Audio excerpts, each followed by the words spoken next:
naman tayo ng update mula sa Office of Civil Defense. Makakasama natin ngayong gabi si spokesperson Junie Castillo, spokesperson ng Office of Civil Defense. Magandang gabi po. Thank you for joining us. Okay, let's get right down to it, no? Sir Junie, ilan na po ba ang bilang ng mga kumpirmado at naiulat na casualty dahil sa Bagyong Opong?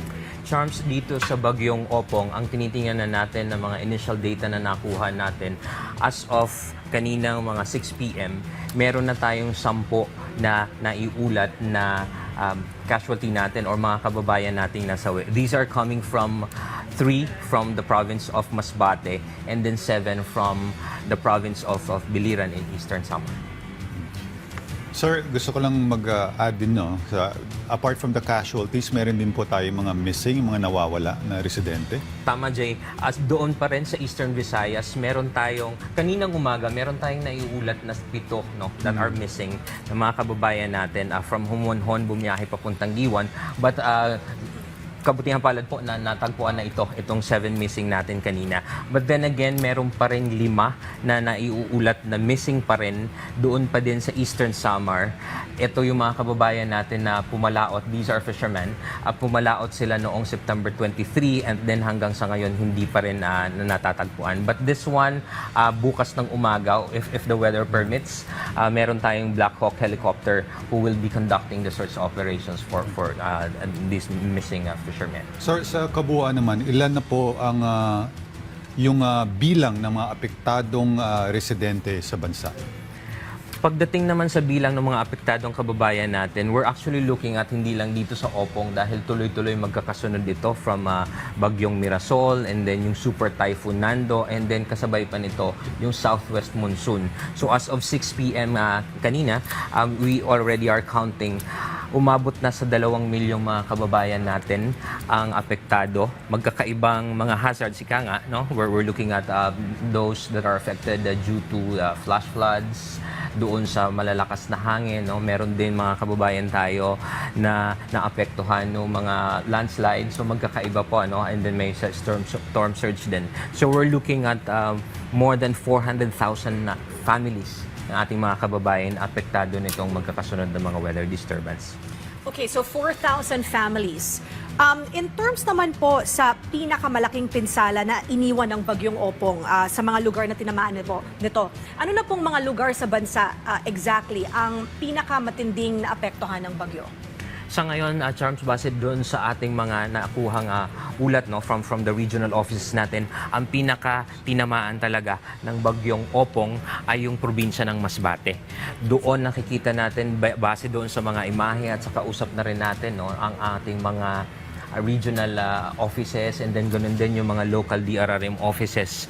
Ang problema talaga doon dahil sa lakas ng hangin, ang mga linya ng kuryente, yung ating mga poste ng linya ng kuryente at saka yung mga punong kahoy. So ito yung tinitingnan doon.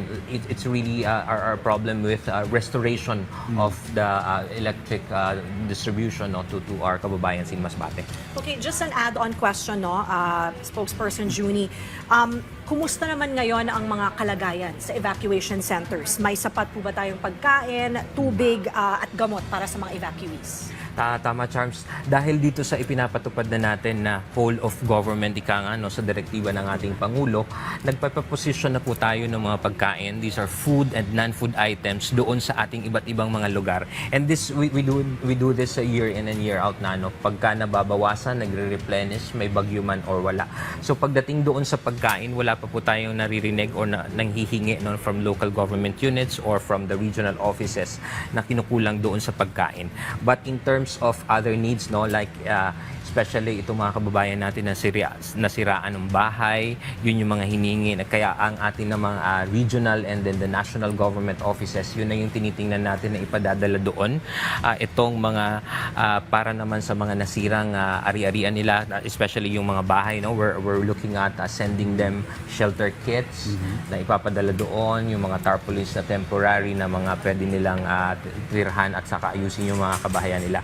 But doon sa evacuation centers, so far maayos po ang in terms of the supplies that we have na provide po ito ng ating pamahalaan. So sir, apart from these measures, no, may iba pa ba tayong ginagawang hakbang yung ahensya para sa sa epekto ng bagyong Opong?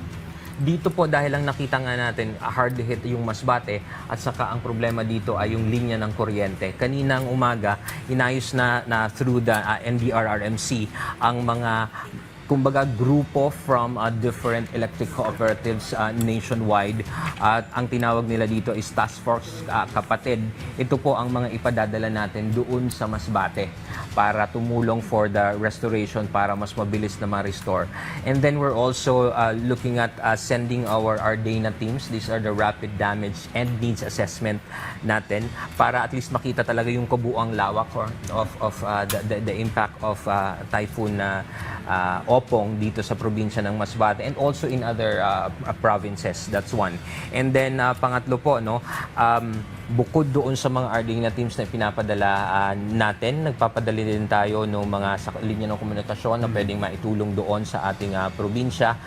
Ganun din, hindi lang dito sa Masbate, kundi doon din sa Eastern Visayas and then sa Mimaropa. Okay, hihingi na lang po kami ng mensahe para sa ating mga kababayan, sir. Salamat, Charms. Sa ating pong mga kababayan, rest assured po ng ating pamahalaan base na rin sa direktiba ng ating Pangulo ay gumawa po talaga ng mga hakbang. Ang utos nga po sa atin ng ating Pangulo, dapat po full mobilization of all the response agencies ng ating pamahalaan. Sa ating pong mga kababayan, rest assured na nakahanda ang pamahalaan. But then again, kasama po sa ipinagpapasalamat natin sa ating mga kababayan at ganoon na rin ay hinihingi natin na sana po yung paghahanda, tuloy-tuloy natin itong ginagawa. Hindi lang po tuwing may bagyo because sabi nga po ng ating Pangulo, ang ating pong paghahanda dapat ginagawa na natin itong way of life. Maraming salamat po, Junie Castillo, spokesperson ng Office of Civil Defense.